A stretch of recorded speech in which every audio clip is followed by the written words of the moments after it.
আমরা আজকে এক্সপোনেনশিয়াল ফাংশনের একটা অন্তরীকরণ দেখাবো, যেটা গুচ্ছের জন্য খুবই ইম্পর্টেন্ট। খেয়াল করো, y ইজ ইকুয়াল টু আছে x to the power x. বলতে পারে এটি কীভাবে এক্সপোনেনশিয়াল।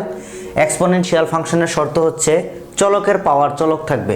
যেমন এটা ধরো এক্স স্কোয়ার, এটা এক্সপোনেনশিয়াল না, কারণ নিচে চলক উপরে কিন্তু চলক না, উপরে ধ্রুবক।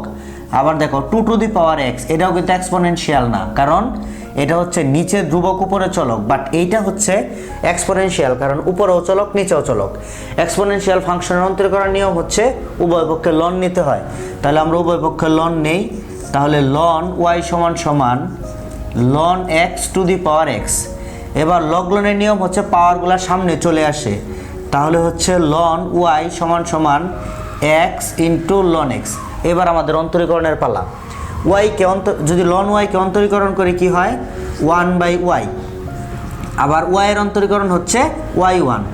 আর এখানে হচ্ছে ইউবি, ইউ সামনে, ইউ কত এক্স, কার অন্তরীকরণ ভি কত লন এক্স, লন এক্সের অন্তরীকরণ 1/x প্লাস।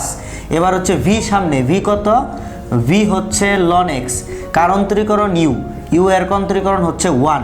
ওকে, এবার হচ্ছে y1 divided by y is equal to এই এক্স কাটা থাকে কত 1 প্লাস লন এক্স। এবার এই y এখানে কি আকারে আছে, ভাগ আকারে, ওই পাশে গিয়ে কি হবে গুণ।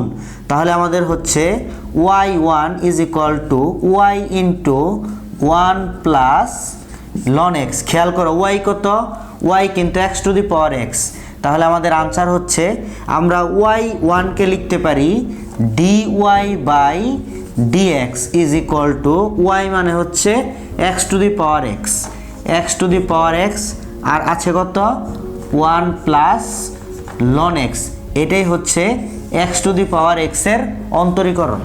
আশা করি বুঝতে পারছো।